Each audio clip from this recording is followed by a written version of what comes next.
Everyone. My name is Brandon. This is Oscar. This is Chanan. And this is Branson. And this is How to Roleplay. Basically, this podcast is supposed to help you, new role players, in the aspect of, if you haven't ever roleplayed before, we're just kind of here to help give you some tips and advice, since we have varying degrees of role-playing experience. So we're just kind of here to help you out for any of the newcomers. So essentially, I know, what do you think would be the biggest hurdle for new players? I'd probably say getting in character. Because once you first start out, it's probably going to be pretty hard to disassociate yourself from okay, I'm sitting at a table. What am I doing in this situation? When really, it's one of those things where you got to be more like, what is this character thinking? What is his motives? What is his backstory? All the whole nine yards. So, from what you're saying, I guess you could say that it really starts with the character that you make. Yes. So that's really where you got to start off. You got to start with your idea of your character. Mm-hmm. Mm-hmm. So the character can be in any kind of role-playing setting, depending on what it is. If you're playing some kind of... a lot of people relate role-playing to D&D or Pathfinder or some kind of game like that. But if you're also doing other stuff, like if you're playing an online game and you want to role-play that character... a big basis for how to do that is in a situation, what would this character do, not yourself? Mm-hmm. And that is hard to do because in the context, I want to do this kind of thing, but maybe that's not something your character would do. Uh-huh. And that's hard to disassociate yourself from that, and that's probably the hardest thing to get over is what would this person do, not yourself. Yeah, I second that. I think that's a big point that a lot of people have a hard time getting over. But I think early on, it's just your own emotions and how you deal with that. Because I figure, no matter how deep into a character you get and how depth and detailed you do, obviously, when you're with other people, the feeling of embarrassment and shyness just kind of overtakes you sometimes. So, I think just getting over that and being able to actually roleplay and have fun without caring how people will treat it or how you think you look or sound is another thing that you got to get over real quick. Yeah, I think some of the problems is depending on your group will be how much they're invested in it.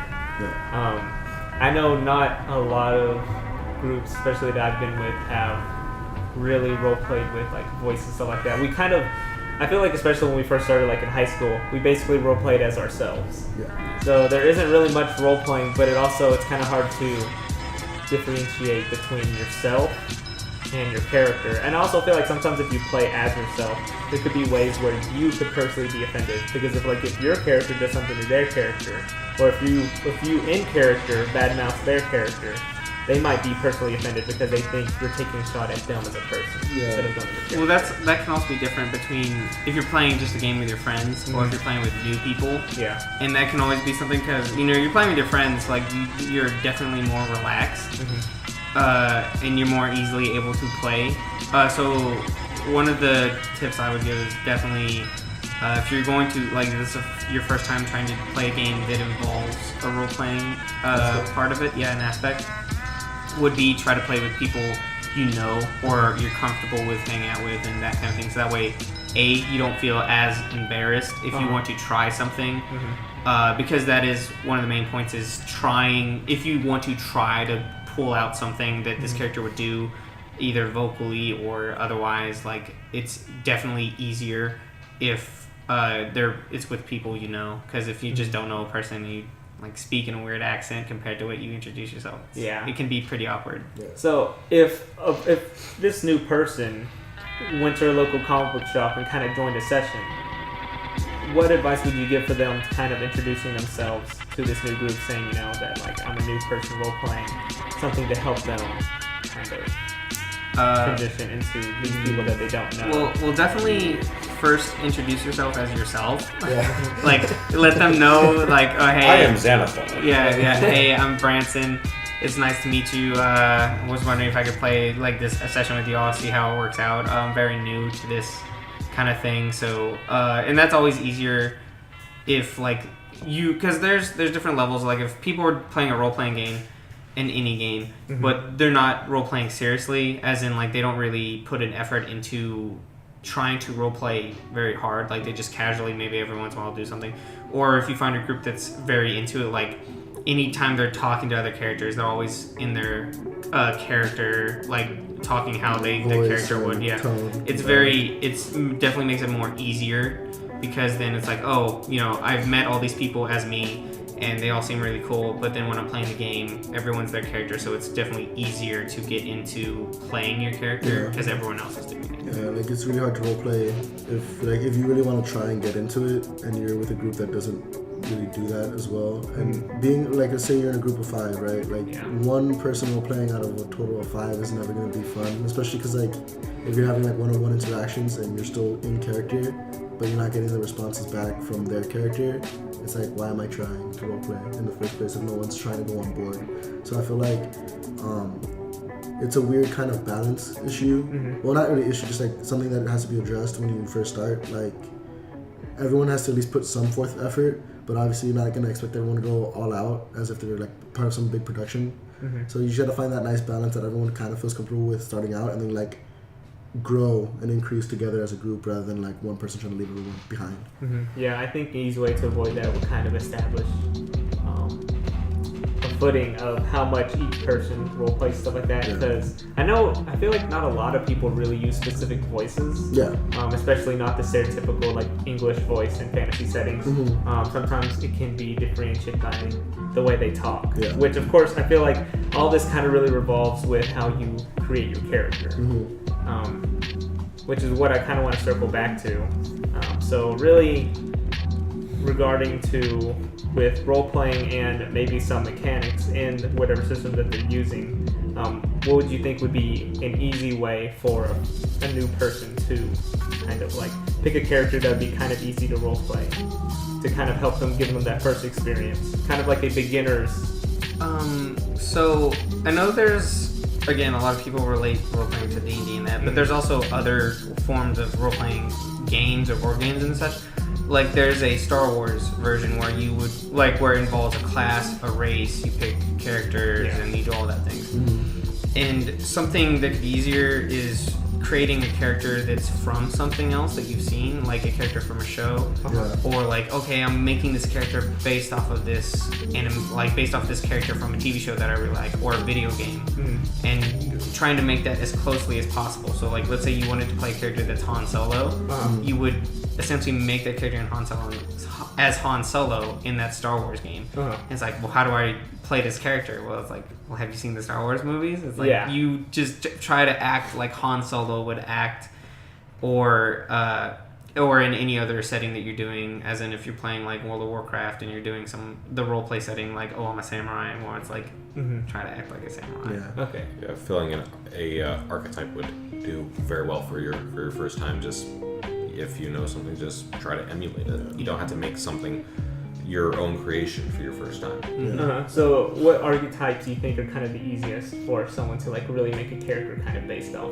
Again, I think it depends on what kind of platform they're on. So if we're gonna go back to D&D, for example, I'd imagine like if it's your first time even like knowing of the game, obviously you're not gonna memorize the book cover to cover, you're not gonna know everything. So the simpler a character can be based on like how they work mechanically is also the easiest thing to do, because for example, you know, Oscar here, our first campaign that we did together, he's playing a barbarian, and just swing things. So mechanically speaking, like in combat or like in situations that require him to learn to know things about how the game works, it's fairly simple, so that allows him to focus more on his role-playing aspect. I know he has a voice that goes along with it, and he has his own kind of personality, and in our campaign he's like one of the few people that's actually able to like flesh out his character and actually bring it, you know, more to the surface, because you don't really have to focus too much of your mental power, like, oh, like how do I fight this guy, or like how do these numbers work, like number crunching too much. It's just like, okay, I do a lot of damage. Let me let me be my character. And that can also relate to how you create your character. If you make something simple, it'd be simple to role play because it's like, oh, I'm a fighter, or I'm a guy that's just like you role playing a game for whatever reason where you're a mailman, and you just said, oh man, what's the easiest thing to do? I'll be a mailman. And it's like, how do you role play a mailman? It's like, hey, I got your mail. Here it is. You have a great day. That's perfect. Beautiful. Good answer. Sign here. Yeah, sign here, please. Sign here, please. Okay, thanks. You have a great day. And the session's over. You've perfectly role played the character, and of course, like when you eventually, once you get used to role playing, other people usually will be there to help you. Like if you don't understand something, they'll tell you. And this relates back to getting to play with people that are more open to stuff, or even just in general. Like not everyone's going to be like into role playing, and that's fine. Because if they just don't want to role play, they just don't want to role play, and there's nothing you can change. But if they understand the game, they can still help you out with that kind of thing of learning the game.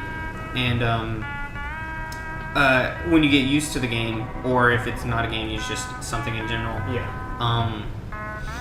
It's easier to do more advanced things. Like it's like when you start out doing something, you do the easy version, and then you get to the eventually progressively harder stuff with mechanics, and that can relate to role playing. Like you want to play a super smart character in a game where it's like, oh, my character is just like a genius in this game of where like everyone's like an archetype of some kind of like, oh, this guy's a military person.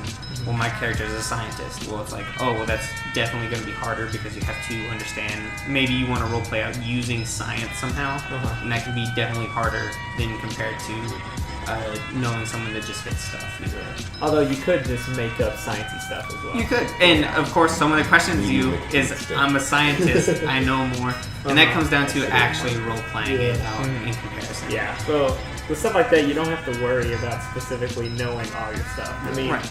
You can, if it's fantasy, you can make stuff up and it would be just as valid, basically. So basically, for a new person, let's say they role played for a while and they're trying to get out of their comfort zone. What are some of the kind of easy options for them to kind of progressively improve? Voice. That's probably because like usually when you start off, and again this is going from day one. Like you're gonna go in, you could have a character in mind, and you could have this voice in your head, but you're never really gonna do it like your first go around, mainly because one, I don't think unless like you're a super confident person, I don't think you just throw it out there day one. And so I think as you get used to being in that person's shoes and acting as this person, you could start to develop more of their tone and dialect, like their speech patterns and how they would talk. And I think once you get more confident in that, something that's just a little bit out of the box, like not too far off, but like open the box and come out, would be a voice. Like take that voice in your head and actually try to project it onto like playing. And something that comes with that is you can always create your character, like fill in everything on a sheet or something, be like, this is the character, this is what he's like. But those characters will always be different than what you originally imagined sometimes compared to what it is when you first start playing a character. Like I could start playing a super serious character, so like the character doesn't make jokes, he doesn't do anything. But of course, as you start playing, especially with people you're definitely more relaxed, so it'll probably be different than what you originally imagined, and that's fine. It's because you're getting used to, and that could even make it easier to play that character because maybe he's not what you originally thought. But this is just something easier to project out. And it's always easier if you're playing something, like of course, if you're doing a fantasy setting, you want to be something completely different than yourself, but always adding in something that is a part of yourself. Like I'm a very sarcastic person, so whenever I play a character, like I always usually have like the character might try to be serious or something, but there's always going to be sarcasm somehow thrown in, because that's just that's the essential Branson right there. Yeah, and so of course, and that's just because it makes it easier to play with other people instead of like trying to play something that's away from the group. Just still being different enough to be not yourself, but just have that small piece that it is still you. Okay, so essentially it's kind of like if you're playing as a character that is kind of you in essence, introduce something that's basically not an attribute that is not inherently you yourself, to kind of something that to throw a wrench in your character to kind of push you out of that comfort zone a little bit. Or if you are making a character that isn't anything like you could introduce something that is similar. It goes both ways. Yeah, you always have to have like a little thread of yourself in there just to make sure like this is still part of you. Like it's a part of you that you're never really gonna show in the real world, but it's a part of you that could exist if this situation was actually going on. And I mean, it's just something you gotta get used to. And also like rolling with the punches, like narratively speaking. Obviously, he talked about like how most characters evolve over time as you're playing, and they don't stay how they were day one on paper. And that's just something you can't force. You can't force to stay the same, like because obviously when you're role playing, especially with others, you know, interactions happen and bonds form, and maybe your character just learns to act a different way or has been changed through some kind of experience that happened in game. So it's just something that develops as your character evolves, and you can't force it to not. You can't press that B button. It's got to evolve. Yeah, essentially your character is just as much as a living being as you are. And like, don't try to fight it necessarily. Like it's okay to not be 100% this character because you are still playing the game to have fun, and if you're not having fun with your